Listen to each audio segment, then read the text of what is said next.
Hello and welcome to TR aspirants. আগের দিনই আমরা অ্যাডভেন্ট অফ ইউরোপিয়ানসদের দিয়ে শুরু করেছি, যেটা মডার্ন হিস্ট্রির ফার্স্ট ক্লাস ছিল। তো আজকে শুরু করছি পলিটির ফার্স্ট ক্লাস আজকে মেকিং অফ কনস্টিটিউশন। এরপরে স্ট্যাটিক জিকেও আসতে থাকবে। আমি প্রথমে হয়তো বলেছিলাম যে পলিটি আর হিস্ট্রি অর্থাৎ মডার্ন হিস্ট্রি চলবে, এর সাথে স্ট্যাটিক জিকেও অনেকে শুরু করতে বলছে, তো স্ট্যাটিক জিকেও এর সাথে চলতে থাকবে। তো আজকের চ্যাপ্টার মেকিং অফ কনস্টিটিউশন, অর্থাৎ সংবিধানের গোড়া থেকে আমরা শিখতে চলেছি সংবিধান এলো কোথা থেকে, চলছে কি কোথা থেকে, এবং সংবিধান কোন কোন দেশ থেকে আমরা নিয়েছি। ধীরে ধীরে এইভাবে শুরু করে সংবিধানের শেষ অবধি আমরা পড়বো এবং খুব ডিটেলসে পড়বো। এই সিরিজে, ভুলকে দিখাও সিরিজে, সংবিধানের মোট আশা করা যায় 11 থেকে 12টা ক্লাস হবে। এই 11 থেকে 12টা ক্লাস কমপ্লিট করলে আর সংবিধান কোথাও কোথাও থেকে পড়তে হবে না, এইটুকুই যথেষ্ট হবে। তো শুরু করা যাক আজকের ফার্স্ট ক্লাস সংবিধানের। সংবিধান পড়ার আগে সংবিধান কি সেটা জানতে হবে। সংবিধান হলো একটি রাষ্ট্রের সর্বোচ্চ আইন ও মৌলিক দলিল, যা রাষ্ট্র পরিচালনার মূলনীতি, সরকারের কাঠামো, ক্ষমতা, দায়িত্ব এবং নাগরিকদের মৌলিক অধিকার নির্ধারণ করে। সংবিধানের মধ্যেই লিপিবদ্ধ থাকে নাগরিকদের মৌলিক অধিকার, সরকারের কাঠামো কেমন হবে, তাদের ক্ষমতা, তাদের দায়িত্ব সবকিছু এই দলিলে লিপিবদ্ধ থাকে। রাষ্ট্রের সর্বোচ্চ আইন, মৌলিক দলিল, A to Z সবকিছু সংবিধান। সংবিধানের মাধ্যমে দেশ চলে, এটা হচ্ছে আসল কথা। তো এই সংবিধানের মূল কনসেপ্টটা প্রথম কোন দেশ আনে, সেটার উত্তর হবে আমেরিকা, মার্কিন যুক্তরাষ্ট্র। 1776 সালে 4 জুলাই মার্কিন যুক্তরাষ্ট্র স্বাধীনতা লাভ করে। এরপর নানান সমস্যা দেশে লেগেই থাকে। রাজ্যের বিভাজন হতে চাইছিল, রাজ্যগুলো বিভাজিত হতে চাইছিল, সেখান থেকে যুক্ত করা আরো নানান কিছু সমস্যা যেগুলো আমাদের সিলেবাসে সাধারণত নেই। তো এই সবগুলোকে সবকিছু ঠিকঠাক করে আমেরিকার সংবিধান বানাতে আরো 11 বছর লেগে যায়। তো 11 বছর পরে 1787 সালে আমেরিকার আর কি সংবিধান লাগু হয়। তো আমাদের ভারতেরও একটা সংবিধান আছে, আমরা সবাই জানি। ভারতের সংবিধান হচ্ছে লার্জেস্ট বা সব থেকে বড় সংবিধান, বড় লিখিত সংবিধান। তো আমাদেরটা বড় হতে পারে, কিন্তু আমরা মৌলিকভাবে সৃষ্টি করিনি কেন? কারণ বিভিন্ন দেশ থেকে আমরা কিছু না কিছু কালেক্ট করেছি। ঠিক আছে, তো এটার যে সেকেন্ড লেকচার হবে, সেকেন্ড ক্লাস, সেখানে সোর্স অফ কনস্টিটিউশন যেটা আমাদের বিভিন্ন দেশ থেকে আমরা নিয়েছি সেই সম্পর্কে আমরা আলোচনা করব। তো আমরা বিভিন্ন দেশ থেকে একটু একটু একটু করে নিয়ে একটা গোটা সংবিধান রচনা করেছি, যার জন্য আমাদের সংবিধান হয়ে গেছে অনেক বড়। আর অনেক বড় মানে সবার থেকেই বড়, অর্থাৎ লার্জেস্ট কনস্টিটিউশন হয়ে গেছে আমাদের। আমাদের সংবিধান পার্টলি রিজিড, পার্টলি ফ্লেক্সিবল। এবার এই পার্টলি রিজিড আর পার্টলি ফ্লেক্সিবল আসলে কি? বিষয় হচ্ছে আমাদের সংবিধানের অনেক কিছু, যেমন নতুন রাজ্য যদি কোনো তৈরি করতে হয়, সংসদের কিছু নিয়ম পরিবর্তন করতে হয়, এই সমস্ত বিষয় খুব সিম্পল ভাবে আমরা পরিবর্তন করতে পারি। এর জন্য লাগে সিম্পল মেজরিটি, মানে সাধারণ সংখ্যাগরিষ্ঠতার মাধ্যমে এগুলো পরিবর্তন হয়ে যায় খুব সহজেই। তাই খুবই ফ্লেক্সিবল, যেহেতু খুবই সহজ, তো পার্টলি ফ্লেক্সিবল। আর কিছু জিনিস থাকে গুরুত্বপূর্ণ বিষয়, যেমন কেন্দ্র আর রাজ্যের ক্ষমতা ভাগ, সুপ্রিম কোর্টের কাঠামো, কোনো স্থান যেটা দেশের অন্তর্গত ছিল সেটা আমি দিয়ে দিতে চাই অন্য দেশকে, এক্ষেত্রে কিন্তু স্পেশাল মেজরিটি লাগে। কিছু কিছু ক্ষেত্রে আবার দেখা গেল রাজ্যের অনুমোদনও লাগতে পারে। তো এটা বেশ জটিল বিষয়, তাই পার্টলি রিজিড বলা হয়। তো আমাদের সংবিধান যেমন সোজা তেমন কঠিনও কিছু কিছু বিষয়। তো সংবিধান মেইনলি দুই রকমের হয়, একটা হয় লিখিত আর একটা হয় অলিখিত। লিখিত সংবিধান মানে হচ্ছে যাদের একটা ডকুমেন্টারি করা আছে, অর্থাৎ লেখা আছে, যেমন ভারত, যুক্তরাষ্ট্র, ফ্রান্স, কানাডা, অস্ট্রেলিয়া, জাপান। আর অলিখিত কোনগুলো? যেমন যুক্তরাজ্য বা ইউনাইটেড কিংডম, নিউজিল্যান্ড, ইসরায়েল, এইগুলো। তো শুধু যেহেতু এখানে তিনটে, এই তিনটে মনে রাখলে বাকি এগুলো পড়া লাগবে না। যেমন এটা মনে রাখা যায় এইভাবে: UNI, you for United kingdom, N for New Zealand and I for Israel. এইবার এই যে সংবিধান রচনা হলো, কারা করলো, কিভাবেই বা এই কনসেপ্টটা এলো, এই বিষয়টা জানতে হবে। গণপরিষদ গঠনের ইতিহাস। গণপরিষদ গঠনের ইতিহাসে প্রথমেই আসে মতিলাল নেহেরুর নাম। 1928 সালে, তখন ভারতের, বিশেষ করে কংগ্রেস সহ অন্যান্য নেতাদের বা আমাদের ভারতীয়দের একটাই আশা ছিল, সেটা হচ্ছে ডমিনিয়ন স্ট্যাটাস, স্বায়ত্তশাসন। এমন না যে ব্রিটিশদের আমরা পার্মানেন্টলি তাড়াতে চাইছি, আমরা চাইছি ব্রিটিশরা আমাদের মাথার উপরে থাকুক ছাতার মতন, কিন্তু আমরা আমাদের নিজেদের দেশ নিজেরা শাসন করব।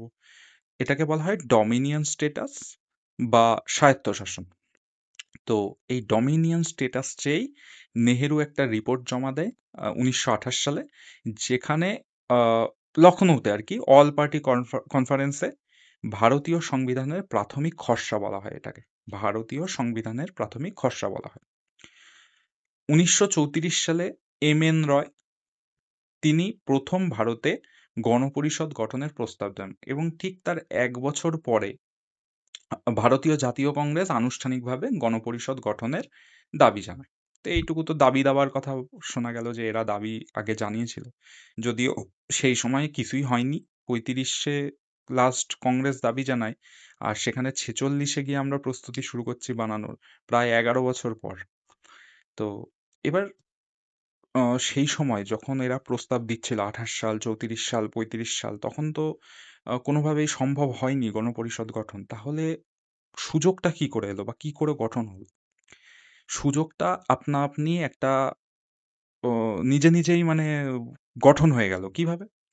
1939 সালে তখন শুরু হয়ে গেছে ওয়ার্ল্ড ওয়ার 2, মানে দ্বিতীয় বিশ্বযুদ্ধ। এইবার সেখানে ব্রিটিশরাও জড়িয়ে পড়েছে। এবার ব্রিটিশদের প্রয়োজন ভারতীয়দের সমর্থন। কেন? কারণ সৈন্য দরকার। তো ভারতীয়দের সমর্থন চেয়ে ভারতীয়রা অলরেডি রেগে, কারণ 1939 সালে যখন দ্বিতীয় বিশ্বযুদ্ধ আর কি ঘোষণা হয়, তখন ভারতীয়দের নামও জড়িয়ে দেওয়া হয়। সেই জন্য মন্ত্রিসভা থেকে সবাই পদত্যাগও করেছিল, কংগ্রেস এবং মুসলিম লীগের লিডাররা। তো ভারতীয়রা এমনি রেগে, তো ভারতীয়রা তো কেউ যোগদান করবে না। তাই সেই সময়ের, অর্থাৎ এই 1940 সালে ভারতের যে ভাইসরয় ছিল লর্ড লিনলিথগো, তিনি দ্বিতীয় বিশ্বযুদ্ধে ভারতের সমর্থন পেতে ডোমিনিয়ন স্ট্যাটাসের প্রতিশ্রুতি দেন।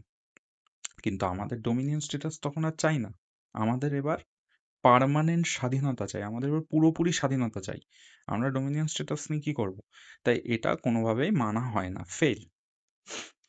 ক্রিপস প্রস্তাব। ক্রিপস প্রস্তাবে স্ট্যাফোর্ড ক্রিপসের নেতৃত্বে এই প্রস্তাব আসে। এবার কি হয়, ওয়ার্ল্ড ওয়ার 2-তে ব্রিটেন ভারতের সমর্থন এবার ভীষণভাবে চায়, না পেলে খুব সমস্যা হয়ে যাবে। তো কংগ্রেস এবং অন্যান্য দলের সহযোগিতা ছাড়া যুদ্ধ চালানো খুবই কঠিন হয়ে যাচ্ছিল। তারপরে কি, যে ওইদিকে আবার জাপান হুমকি দিচ্ছিল, মানে জাপান তখন এশিয়ার দিকে দ্রুত এগিয়ে আসছে। তো ভারতের নিরাপত্তাও তখন ঝুঁকিতে। তো ব্রিটিশরা তখন একজনকে পাঠায়, যার নাম হচ্ছে স্ট্যাফোর্ড ক্রিপস। তিনি বলেন, তোমাদের ডোমিনিয়ন স্ট্যাটাস দেবো এবং নতুন একটা সংবিধানও তৈরি করে দেবো, গণপরিষদ গঠন করে দেবো, তোমরা প্লিজ আমাদের আহ, সাহায্য করো। কিন্তু ক্রিপস প্রস্তাবও শেষমেশ ফেল হয়ে যায়। ডমিনিয়ন স্ট্যাটাস কোনোভাবেই আর গ্রহণযোগ্য নয়। ক্রিপস প্রস্তাবও আর হয় না। নেক্সট আসে হচ্ছে ওয়াভেল পরিকল্পনা, যেটা আসে 1945। ওয়াভেল নামের লোকটি একটি আহ, একটি আর কি কি দেয় বলবো, প্রস্তাব দেন।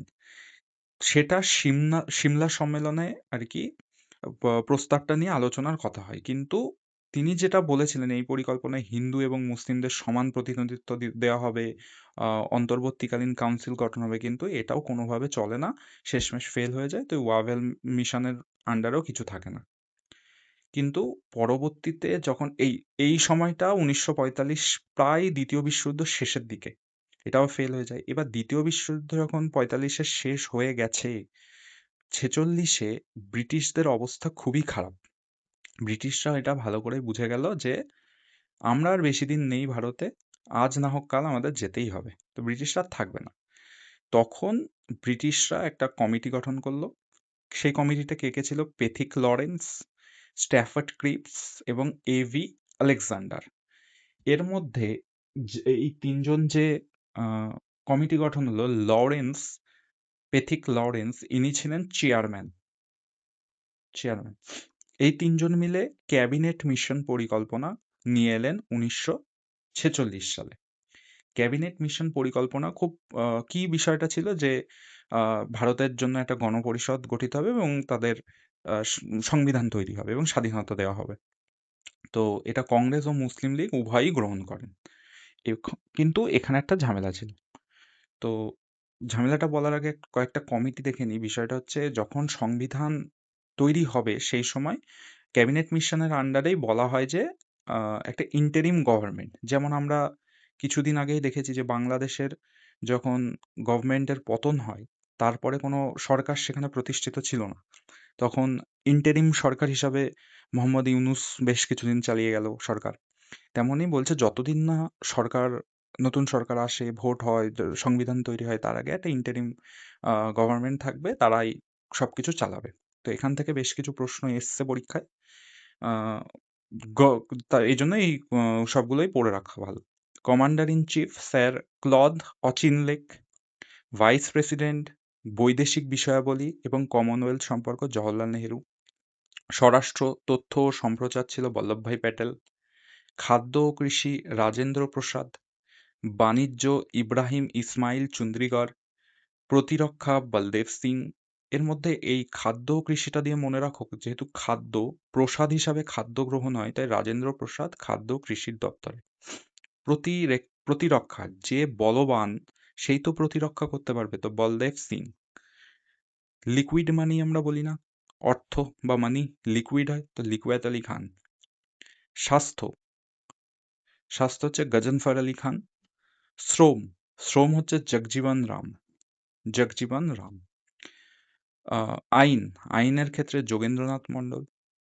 শিক্ষা ও কলা শিখ রাজা গোপালাচারী।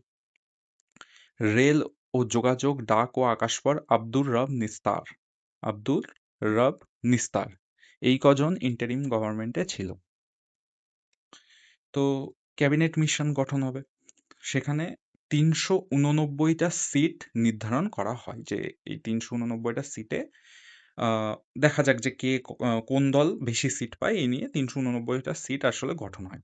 এই ৩৮৯টা সিটের মধ্যে যখন ইলেকশন ঘটানো হয়, তার মধ্যে ভাগ ছিল যে ব্রিটিশ ইন্ডিয়া ইলেক্টেড বা ভারতীয়, মানে ব্রিটিশদের শাসিত যে ভারত ছিল সেখান থেকে 296টা আসন, প্রিন্সেস স্টেটসগুলোর থেকে 93টা আসন, এইভাবে ভাগ ছিল। 296 এখানে আর 93টা এখানে প্রিন্সেস স্টেটস থেকে। তো গভর্নর প্রভিন্স থেকে ছিল 292টা এবং চিফ কমিশনার প্রভিন্সের থেকে ছিল 4টে। এবার ব্রিটিশ ইন্ডিয়া বা ইলেক্টেড ব্রিটিশ ইন্ডিয়া যেটা আছে 296টা সিট, সেখানে ভোট দেবেন প্রাদেশিক আইনসভার সদস্যরা। এখানে কিন্তু কোনো এরকম না যে আমরা যেভাবে বিধানসভায় ভোট দিই বা লোকসভায় ভোট দিই, ডিরেক্ট ইলেকশন বলে সেটাকে, যে জনগণ গিয়ে ভোট দিয়ে নির্বাচন করছে, সেটা ছিল না এটা। এই জন্য এই নির্বাচনটাকে বলা হয় হচ্ছে ইনডিরেক্ট ইলেকশন। ইনডিরেক্ট ইলেকশন কথার অর্থ আমরা নিজেরা মানে সিলেক্ট করতে পারবো না কে হবে। তো 296টা যে আসন ছিল ব্রিটিশ ইন্ডিয়াতে, সেটা করতো প্রাদেশিক আইনসভার সদস্যরা। আর যে কি বলে প্রিন্স যে চিফ কমিশনার প্রভিন্স ছিল, সেখানে ব্রিটিশরা নির্বাচন করে। ঠিক আছে, ব্রিটিশরা নির্বাচন করে পাঠায়। আর প্রিন্সেস স্টেটস থেকে তো অবশ্যই রাজাই পাঠাবে যাদেরকে এই মনোনীত করার তাদের। তো এই ইলেকশনটা হেল্ড হয় অ্যাকচুয়ালি জুলাই আগস্ট নাগাদ 1946 সালেই। এবং পরবর্তীতে ফলস্বরূপ দেখা যায় যে আইএনসি বা ইন্ডিয়ান ন্যাশনাল কংগ্রেস প্রায় 208টা আসন পায়। 208টা আসন পেয়ে এরা জয়লাভ করে। আর মুসলিম লীগ প্রায় প্রায় 73টি আসন, আর ইন্ডিপেন্ডেন্ট যারা বাকি পার্টিগুলো ছিল 15টি আসন। তো 208টা আসন পেয়ে কংগ্রেস জিতে গেছে। এবার এখানটা একটা সমস্যা হয়। ক্যাবিনেট মিশন যখন আসে এইটাই মেন সমস্যা, যেটা জানতে হবে। ক্যাবিনেট মিশন যখন আসে তখন এরা গ্রুপিং এর কথা বলেছিল। কি এই গ্রুপিং? 3টে গ্রুপ হবে। Group number A, group number B এবং group number C. Group number A হবে হচ্ছে হিন্দু গরিষ্ঠ অঞ্চল, গ্রুপ নাম্বার বি হবে উত্তর পশ্চিম অর্থাৎ নর্থ ওয়েস্টার্ন মুসলিম যেখানে বেশি আছে সেই অঞ্চল, আর একটা হবে পূর্বাঞ্চল। পূর্বাঞ্চল। এবার এই গ্রুপিং সিস্টেমটা কি? আসলে গ্রুপিং সিস্টেম হচ্ছে যে সমস্ত আলাদা করে 3টে গ্রুপ করা হয়েছে তারা আলাদা করে নিজের সংবিধান বানাতে পারবে, নিজেদের অভ্যন্তরীণ বিষয় নিজেরাই দেখতে পারবে। শুধুমাত্র কেন্দ্রীয় যে সরকার থাকবে সেই সরকার ডিফেন্স, ফরেন অ্যাফেয়ার্স এবং কমিউনিকেশনে এই 3টে জিনিস দেখবে। বাদ বাকি নিজেদের সংবিধান নিজেরা বানাবে, নিজেদের আইন নিজেরা বানাবে, সবকিছু নিজেরা করতে পারবে। এটাই ছিল নিয়ম। কিন্তু যখন কংগ্রেস বহুমত পেল তখন কংগ্রেস বলল যে এটা পুরোপুরি ঐচ্ছিক, এরকম কোনো বিষয় নেই যে হতেই হবে। মানে বিষয়টা হচ্ছে যে কোনো রাজ্য যদি চায় যে মানে যোগ দেবে এই বিষয়ে দিতে পারে, না হলে না দেবে, তারা ইউনিয়নের সাথেই থাকতে পারে। এইটা শুনে রেগে যায় হচ্ছে জিন্না, মোহাম্মদ আলী জিন্না। কারণ এর ক্যাবিনেট মিশন মানার একটাই কারণ ছিল, সেটা হচ্ছে পাকিস্তান। পাকিস্তানকে সেপারেট করে এরা নিয়ে নিতে চায় জন্য এরা মেনেছিল। তো পাকিস্তান তো মনে হচ্ছে না এবার পাবে ওরা। তো এবার কি করা যায়? তো এরা দুটো স্টেপ নিল। ফার্স্ট স্টেপ কি? পুরোপুরি এই নির্বাচনের ফলে যে ৭৩টা আসন ওরা পেয়েও ছিল সেখান থেকে ওরা বয়কট করে দিল, এবং বয়কট করার পরে 299টা সিট পড়েছিল। আগে যেখানে ছিল 389টা, সেখানে এখন আর পড়ে থাকলো 299টা সিট। আর সব থেকে ভয়ঙ্কর যে স্টেপটা জিন্না নেয় সেটা হচ্ছে direct action day. Direct action day কি? এই ডিরেক্ট অ্যাকশন ডে 1946 সালে ব্রিটিশ শাসন শেষ হওয়ার মুখে ভারতের রাজনৈতিক অস্থিরতা তুঙ্গে ওঠে। পাকিস্তানের দাবি কি ছিল? পাকিস্তান না, মোহাম্মদ আলীর জিন্নার দাবি ছিল পাকিস্তান। মোহাম্মদ আলী জিন্না 16 আগস্ট 1946কে যখন ও বুঝে গেল যে আমি কোনোভাবেই পাকিস্তান তৈরি করতে পারছি না, আমাদের কিছু তো একটা করতে হবে, তখন 16 আগস্টকে ডিরেক্ট অ্যাকশন ডে ঘোষণা করেন। সেই ডিরেক্ট অ্যাকশন ডে উদ্দেশ্য ছিল মুসলমানদের শক্তি প্রদর্শন, যে আমরা পাকিস্তান গঠনের জন্য ঠিক কতটা বলিদান দিতে পারি বা কতটা অ্যাগ্রেসিভ হতে পারি। তো কি ঘটেছিল? প্রথমে তো একটা বড় সমাবেশ ডাকা হয় কলকাতায় 16 আগস্ট 1946-এ। প্রথম দিকে শান্তিপূর্ণই ছিল, দ্রুত তা দাঙ্গার রূপ ধারণ করে। হিন্দু ও মুসলমানদের মধ্যে সংঘর্ষ ছড়িয়ে পুরো শহরে আর কি ছড়িয়ে পড়ে জিনিসটা। কয়েকদিন ধরে লুটপাট, অগ্নিসংযোগ, হত্যাকাণ্ড চলতে থাকে। এটাকেই দ্য গ্রেট ক্যালকাটা কিলিং বলা হয়। এর সাথে সাথে নোয়াখালীতেও এরকমই ঘটনা ঘটেছিল, কিন্তু ক্যালকাটা কিলিংটা ইম্পর্টেন্ট এখানে। দ্য গ্রেট ক্যালকাটা কিলিং নামে পরিচিত। প্রায় 4 থেকে 10 হাজার মানুষ নিহত হয়, কয়েক হাজার মানুষ আহত হয় এবং অসংখ্য বাড়িঘর দোকান পুড়িয়ে দেওয়া হয়। তো এরপরে যারা সরকার গঠন করতে চলেছিল বা বড় বড় নেতা ছিল তারা স্বাভাবিকভাবে ভয় পেয়ে যায় এবং তারা রাজি হয় পার্টিশন অফ ইন্ডিয়া করতে। তো এটা এখানে তাই লেখা যে শেষ পর্যন্ত 1947 সালের পার্টিশন অফ ইন্ডিয়ার পথকে আরো মসৃণ করে দেয়। তো এটা তো গেল পার্টিশনের কথা, এগুলো আমরা ভালো করে আরো মডার্ন হিস্ট্রির শেষের দিকে পড়বো। তো এবার আসি সংবিধান প্রণয়ন করা। সংবিধান শুরু তো হবে। তো শুরুর বিষয়টা কিছু জিনিস এখান থেকে জেনে নিই যে আহ, খসড়া কমিটি কবে গঠন হয়? খসড়া কমিটি গঠন হয়, মনে রাখবে, 15ই আগস্ট দেশ স্বাধীন হলো। তার ঠিক 2 সপ্তাহ পর বা 14 দিন পর ড্রাফটিং কমিটি গঠন হয়, অর্থাৎ 19 আগস্ট। মাত্র 2 সপ্তাহ পরে খসড়া কমিটি বা ড্রাফটিং কমিটি গঠিত হয়। বি.আর. আম্বেদকরকে চেয়ারম্যান রূপে রাখা হয় সেখানে, যাকে আধুনিক মনু বলা হতো। আধুনিক মনু। মোট সময় লেগেছিল 2 বছর 11 মাস 13 দিন, বলতে গেলে প্রায় 3 বছরই। আর মোট 11টা অধিবেশন হয়েছিল। এটা পড়লে পড়তে পারো, কোনো ইম্পর্টেন্ট কিছু না, যে 64 লাখ টাকা খরচ হয়েছিল। আর সংবিধান গৃহীত হয় 26শে নভেম্বর, এটা আমরা মোটামুটি অনেকেই জানি। 26শে নভেম্বর গৃহীত হয় এবং কার্যকর হয় 26শে জানুয়ারি। প্রজাতন্ত্র দিবস বলি আমরা, তাই 26শে জানুয়ারি। আর সাংবিধানিক উপদেষ্টা ছিলেন BN রাও, চিফ ড্রাফটসম্যান ছিলেন SN মুখার্জি। এই দুটো জিনিস এমনি পড়ে রাখলেই হবে।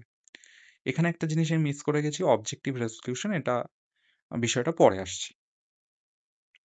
তো ড্রাফটিং কমিটির সদস্য, ড্রাফটিং কমিটিতে তৈরি হলো, তো ড্রাফটিং কমিটি 7জন সদস্য নিয়ে তৈরি ছিল। তো 7জন সদস্যর নাম বলার আগে একটা জিনিস বলে নিই, ড্রাফটিং কমিটির যে সদস্যগণ নির্বাচিত হয়েছিলেন, তো তারা ম্যাক্সিমামই হয় কৃষ্ণের কোনো একটা নাম, বা মুনি ঋষি, বা দেখা গেল যে সাধু, এইসব নিয়েই যুক্ত। কৃষ্ণ, মুনি, সাধু, এই রিলেটেডই সব নামগুলো আছে ম্যাক্সিমাম আর কি। তো আম্বেদকর তো চেয়ারম্যান ছিল, আগের পেজেই পড়লাম। নেক্সট হচ্ছে গোপালাস্বামী আয়াঙ্গার। গোপালাস্বামী আয়াঙ্গার, দেখো কৃষ্ণেরই আরেক নাম গোপাল, সে গোপাল আছে এখানে। আল্লাদি কৃষ্ণস্বামী আইয়ার, কৃষ্ণ আছে এখানে। KM মুন্সি, মুনি দিয়ে মুন্সিটা মনে রাখো, KM মুন্সি। সৈয়দ মোহাম্মদ সাদুল্লাহ, সাধু সাদুল্লাহ। BL মিত্তার, এই BL মিত্তারের জায়গায় পরে আসে মাধব রাও। BL মিত্তারের জায়গায় পরে আসে মাধব রাও, দেখো মাধবও কৃষ্ণের আরেক নাম। আর DP খৈতানের জায়গায় আসে TT কৃষ্ণমাচারী, কৃষ্ণা এখানেও। এই জন্য আমি আগে বলে দিয়েছিলাম যে কৃষ্ণ, মুনি, সাধু, এই তিনটে মনে রাখলেই ম্যাক্সিমাম মনে থেকে যাবে। অপশন দেখলে আর কি মাথায় স্ট্রাইক করবে যে এটা ছিল। তো ড্রাফটিং কমিটি তো তৈরি হয়ে গেল। কবে তৈরি হলো? স্বাধীনতার 14 দিন পর। স্বাধীনতার 14 দিন পর। তো এরা নিশ্চয়ই কাজকর্ম করছে, বানাচ্ছে। বানানোর পরে প্রথম যে ড্রাফট, সেটা কবে প্রকাশ করে? সেটা হচ্ছে পরের বছর, অর্থাৎ 1948 সাল ভাষা দিবসের দিন, অর্থাৎ 21শে ফেব্রুয়ারি। 21শে ফেব্রুয়ারি, যেখানটায় লেখা আছে 21শে ফেব্রুয়ারি 1948।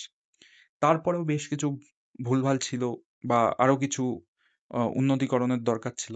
তারপরে এটা ফাইনাল ড্রাফট হিসাবে কবে পাবলিশ হয়? 4ই নভেম্বর সেই বছরই। প্রথমটা হয়েছিল ভাষা দিবসের দিন 21শে ফেব্রুয়ারি, আর তারপরটা হয় 4ই নভেম্বর 1948।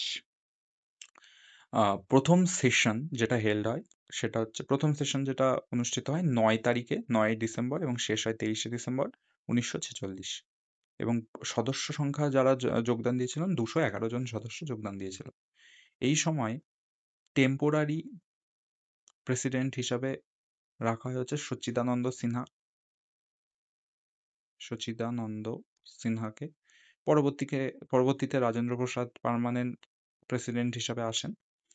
তো এই সময়, এই যে 9ই ডিসেম্বর যে স- আহ, এই সভাটা, মানে সংবিধান সভার ফার্স্ট সেশন যে অনুষ্ঠিত হয়, এই সময়ই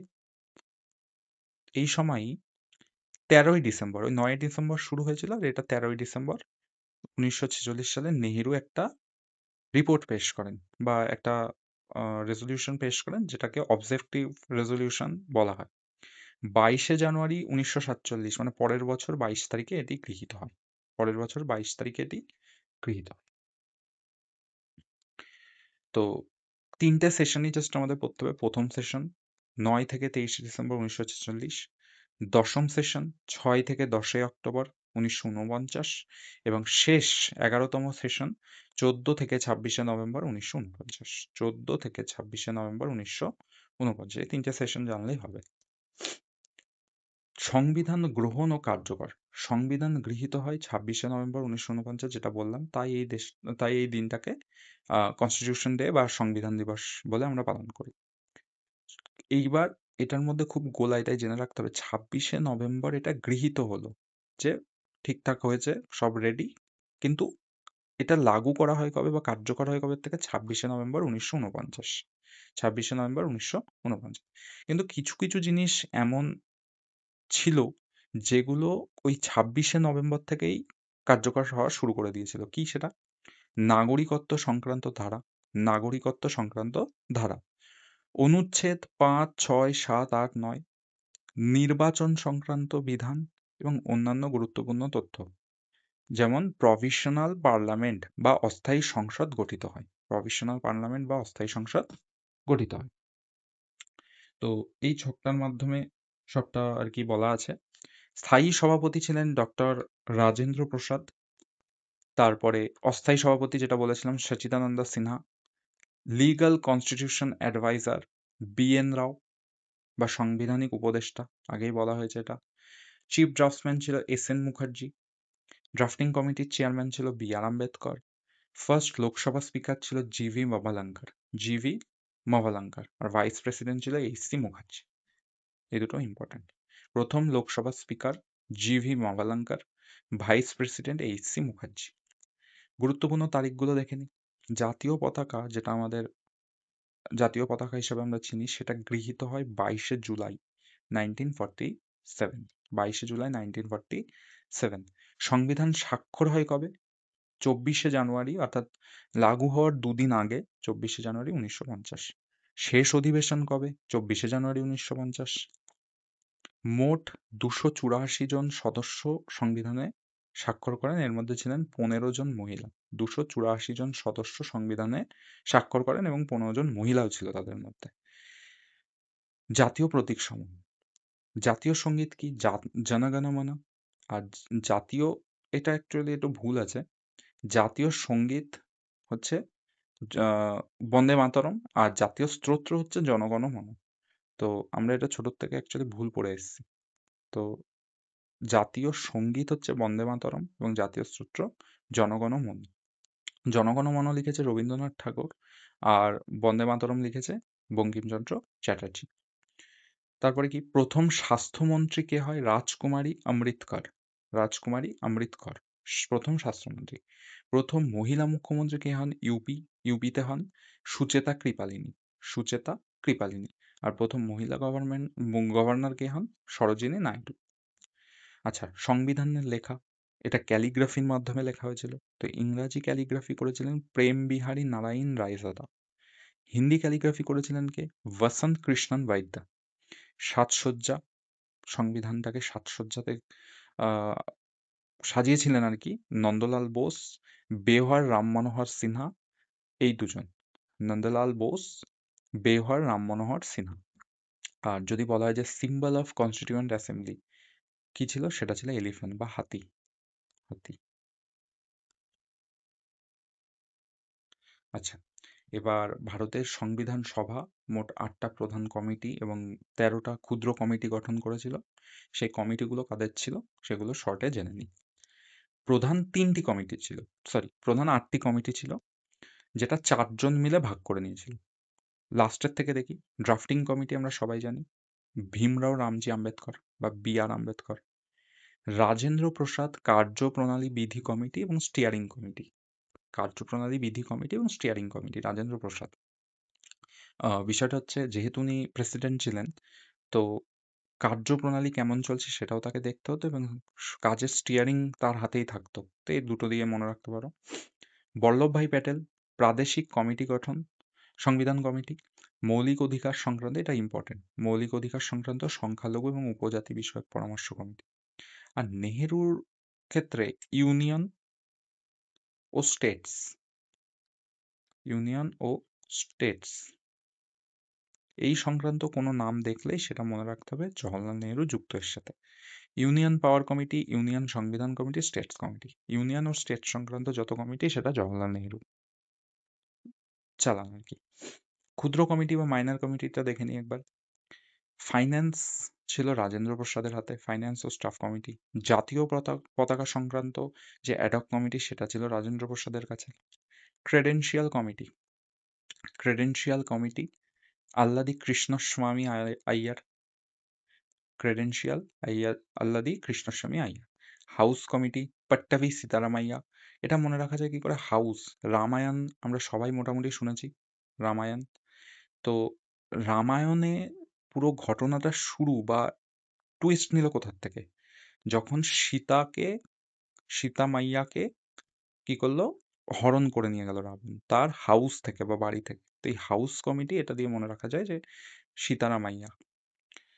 চিফ কমিশনার প্রদেশ বিষয়ক committee, Pattabhi Sitaramayya. Order of business committee, যেমন এখানকার কিছু ভণ্ড মুনি আছে, সবাই না, তবে বেশ কিছু ভণ্ড মুনি বেরিয়ে গেছে এখন। তারা মেনলি কি করতে চায়? বিজনেস করতে চায়। তো বিজনেস কমিটি, বিজনেস কারা করে? মুনিরা করে। আহ, সংবিধান সভার কার্যাবলী বিষয়ক committee G V Mavalankar. Supreme court সংক্রান্ত ad hoc committee S Bhadrachari. Ad hoc committee নাগরিকত্ব হোক বা সুপ্রিম কোর্ট রিলেটেড হোক, এটা এস ভদ্রাচারীও হবে। আর্থিক বিধান সংক্রান্ত বিশেষজ্ঞ কমিটি নলিনী রঞ্জন সরকার। ভাষাভিত্তিক প্রদেশ কমিশন এস কে ধার। ভাষাভিত্তিক, এটা কিন্তু ইম্পর্টেন্ট, ভাষাভিত্তিক হলে এস কে ধার, ডিএআর, সরি। কিছু কিছু জায়গায় ডিএইচএআরও থাকে। ড্রাফট সংবিধান পরীক্ষার বিশেষ কমিটি হচ্ছে জওহরলাল নেহরু। ড্রাফট সংবিধান পরীক্ষার বিশেষ কমিটিতেও জওহরলাল নেহরু ছিলেন। আর press gallery committee Ushanath Sen. Press gallery committee, একটা সিঙ্গার আছে ঊষা উত্থুপ, তিনি যখন গান করেন পুরো গ্যালারি ভরে যায়। তো এই প্রেস গ্যালারি কমিটি যখন আসবে, এই গ্যালারি কথাটা মনে রাখতে হবে, ঊষা উত্থুপের কথা, উষানাথ সেন, এখান থেকে মনে থাকবে। তো আজকের জন্য এইটুকুই ক্লাসটা ছিল। যেহেতু প্রথম প্রথম এই ক্লাসগুলো আমি অনলাইনে রেকর্ড করছি, সেরকম এক্সপিরিয়েন্স নেই এবং বেশ কিছু ভুল ত্রুটি হচ্ছে, মাঝে সাঝে বলতে গিয়ে কথা আটকেও যাচ্ছে, অনেক কিছুই অসুবিধা হচ্ছে। তো আশা করছি ধীরে ধীরে এগুলো ঠিক হয়ে যাবে এবং কোয়ালিটি দিন দিন আমি বাড়াতে পারবো। তো যদি ভালো লাগে তাহলে সাবস্ক্রাইব করো। আর এরকমই সিরিজ আসতে থাকবে। এরকম ভুলকে দিখাও সিরিজটা যেভাবে চলছে, সেরকম আরও সিরিজ আসতে থাকবে সামনে। এবং এই সিরিজটার যদি তোমার হেল্প হয়ে থাকে, অবশ্যই বন্ধুদের কাছে শেয়ার করো। তো দেখা হচ্ছে নেক্সট মডার্ন হিস্ট্রি, স্ট্র্যাটেজিক এবং পলিটির অন্যান্য ক্লাসে। Thank you.